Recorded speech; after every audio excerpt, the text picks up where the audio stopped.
Hi Sunil, Hi Aditya, welcome back. thank you. In the last part, we spoke about your journey as an audio engineer, Mm-hmm. and in this one, we'll focus on the work that you do with AR Rahman as a FOH engineer for the last Right. 5 years. So I'm sure a lot of viewers want to know how you approach the whole concert and things like that. What I'd like to know is you never thought of becoming a studio engineer because you did say that studio engineers failed in the live sound scene because they were not properly Yeah. trained or exposed Yeah. initially. Yes. Now the scene is different. Right. But didn't you feel like going to a studio and working? No. I think initially when one of the things that drove me to live was the fact that you had one opportunity. I lack patience, so for me to do the same monotonous thing over and over again gets a little too cumbersome. So for a studio engineer, you need to be patient. I think for a studio engineer, you need a lot of patience because since you have the material at one point in time, there is no limit as to how much better you can make it sound. Because, like I said, you're going to learn a trick every day. You're going to figure out a new tool in your arsenal at every given point in time, which meant for somebody who's a little too, how do I put it, deviated or bent slightly towards perfectionism. I think that guy's gonna go back and forth 100 times before he finalizes and says, okay, this is the thing I've done. This is what I think is best for this piece of music right now. So I think that patience is one of the biggest things you need to have if you're being in the studio again. I do not know, but that's my take on it, and I do not have any of that. So for me, it was like it's live. I'm gonna do it today. It gets over, and there is no reason for me to go back and forth between it because it's done, it's dusted. You had one chance to make it happen. If you did, it worked. If it did not, there is no regret there. Okay. Of course, you do feel bad, but Yeah. Besides Rahman, do you handle any other artists?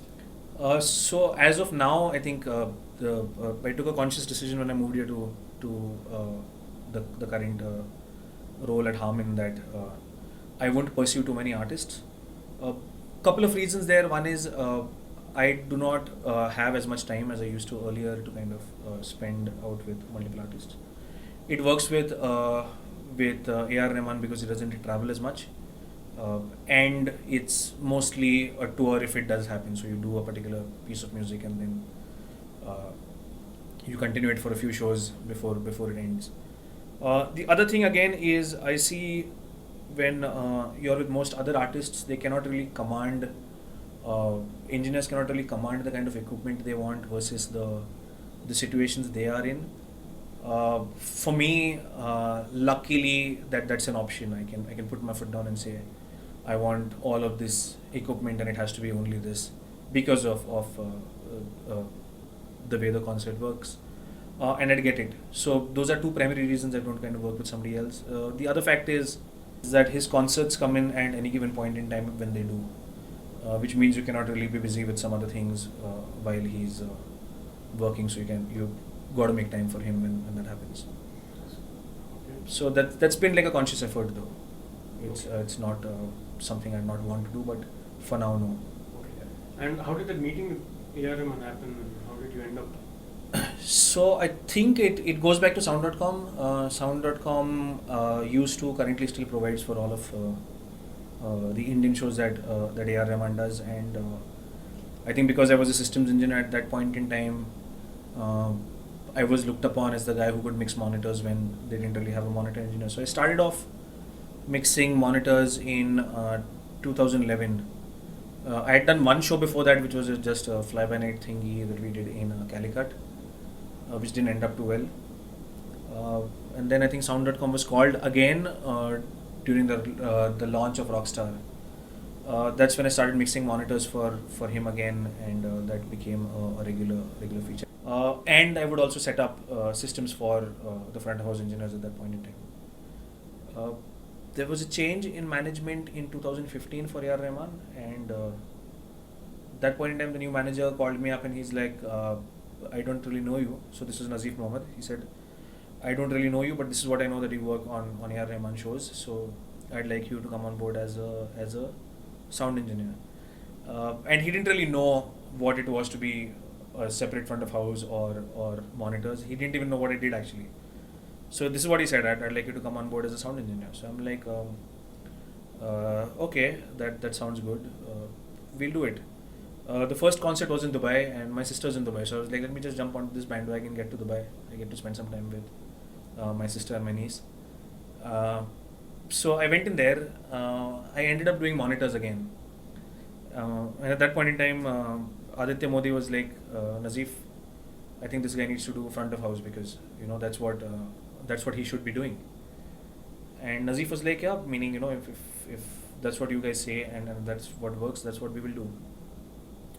A few months later, I got a call for the North American tour that A.R. Rahman was doing. And at that point in time, I was the only engineer on the show. And so Nazif called me, he's like, this is what's happening, how do we make this work?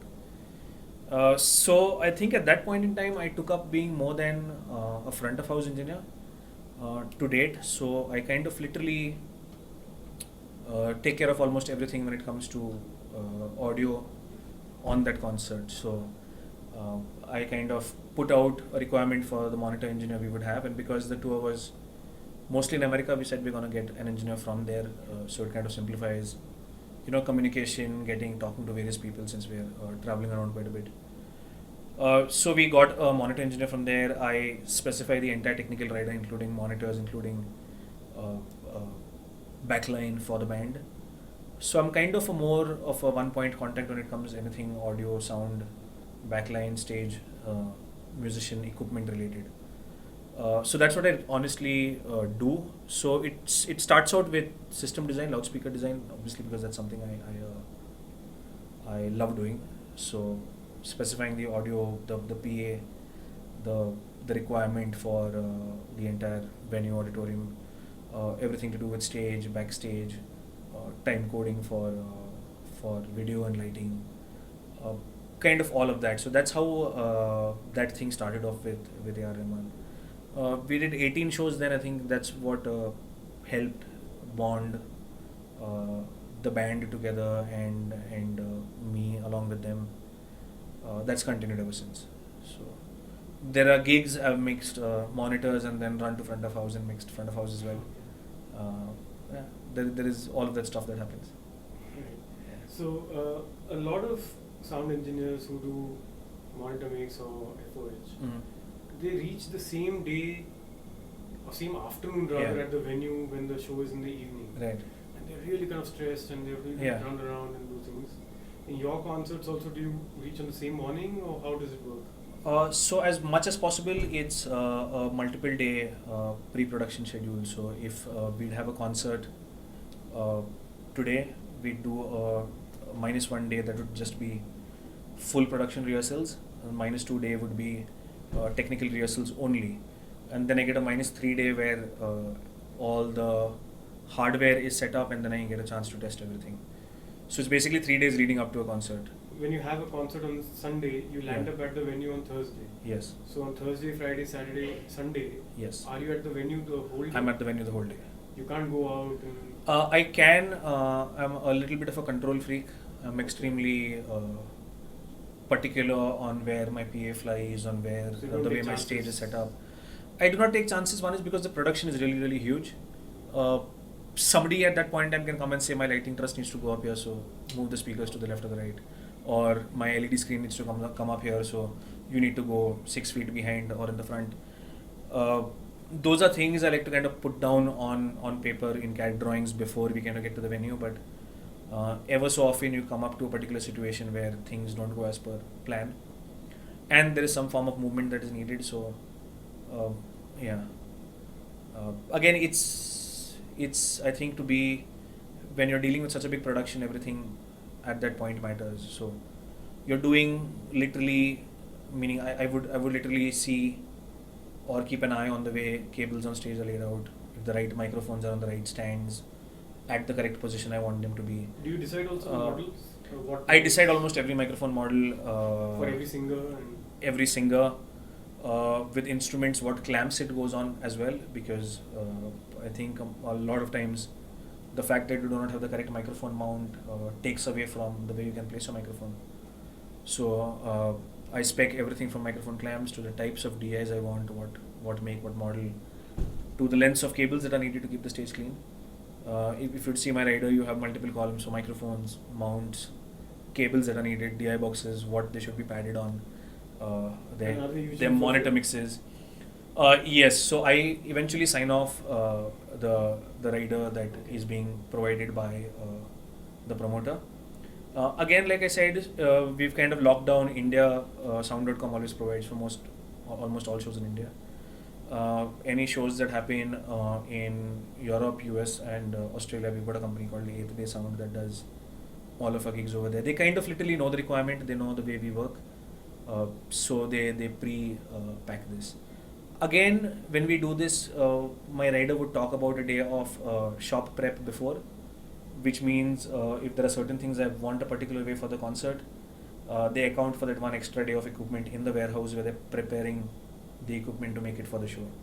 So those are things I kind of keep a very tight eye on to kind of make sure it's the way I want it to be. Okay. So Sunil, given the level of production, the amount of Mhm. microphones, cables, Right. the venue size, Right. etc., and that you're already there 4 days in advance, Uh-huh. any possibilities of any glitches that have happened in the past, and how have you managed them? So in rare instances, yes, and it happens in any given place. Sometimes there'll be last minute calls on something production related that needs to come in a particular place, which meant we'll have to move certain things once we placed it 2 days prior.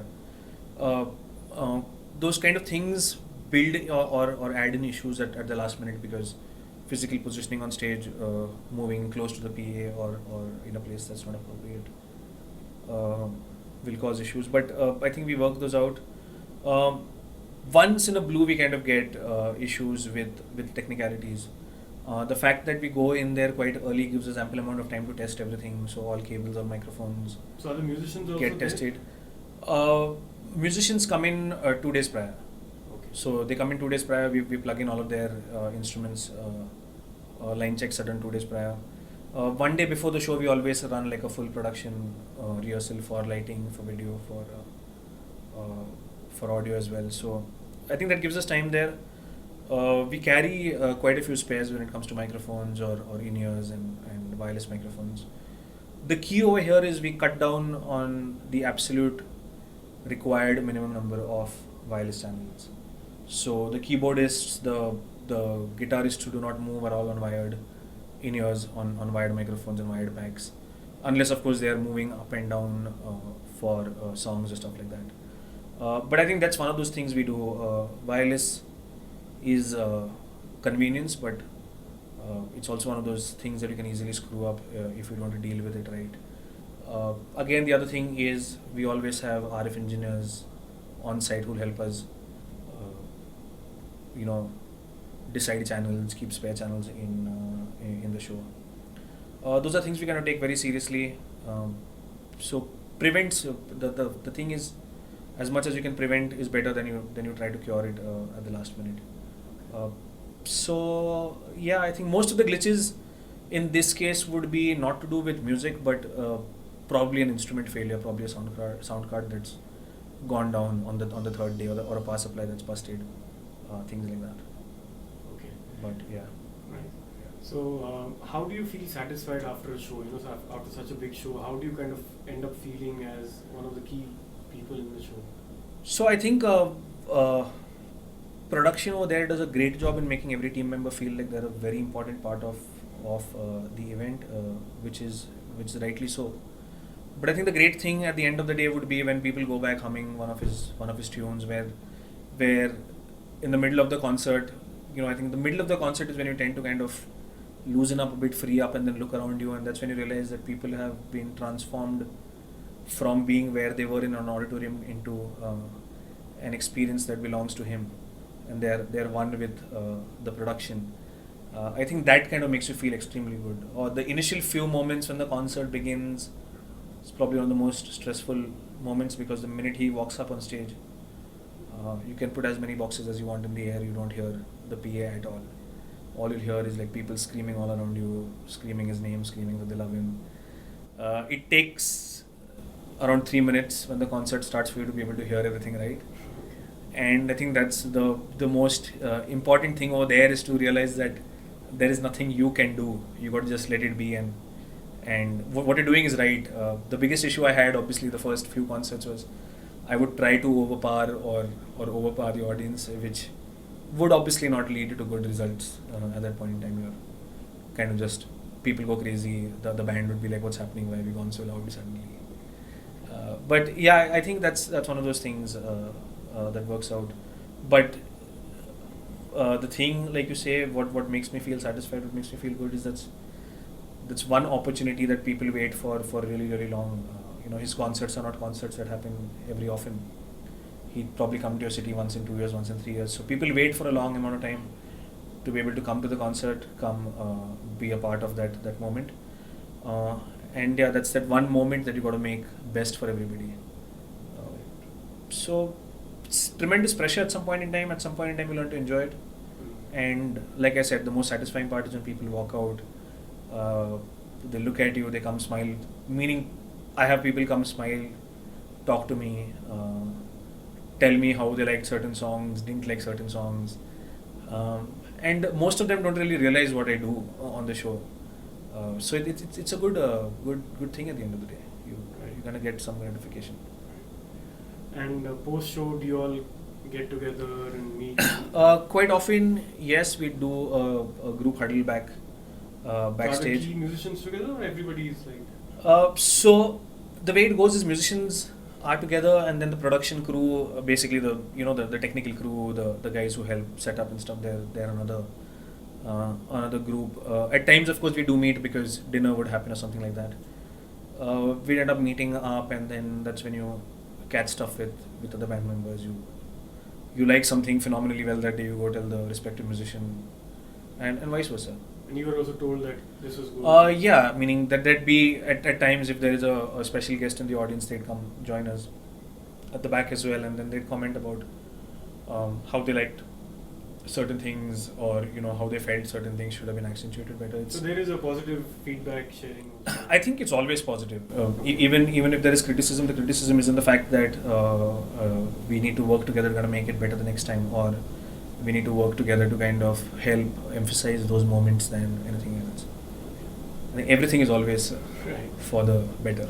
Right, yeah. And then post show, obviously the next morning you're out of that place. The next morning is out. Though that day, what I try doing is kind of schedule travel out in such a way that I get some time back in the city, get some time to go meet people around if I know people in the city and the likes. But I think that music high that you get the previous night of a job well done, or if something's not gone as per your plan, then you're trying to figure out on how you make this better the next time. I think that kind of keeps you occupied for the next few days. It's always a lesson you take. There is, of course, it does not end with that, because we multi-track every A.R. Rahman concert to 2 machines every show. So that also means once a concert is over, the next day, or backing up all the data, ensuring it goes back to respective people so they can clean, cut, edit, because he'd kind of release some movie about it, or some video, some snippet, or a part of it gets used in the next concert. Again, what happens is, because he's a music director, and then we've got Ranjit Barot, who's a musical director as well. So the two of them at times will come up with a brilliant collaboration that they need on record for them to reproduce again eventually, or for the other musicians to kind of listen to it, learn it, and then come for their part. So a lot of it is archived for various reasons. Yeah. So it's nice to know that you have fun both outside office and inside office. Oh yeah, I think the outside office fun is what keeps me sane and going in otherwise so-called office day. Sunil, thank you so much for sharing some insights and Thank you, Aditya. experiences. We'll see you soon. Thank you.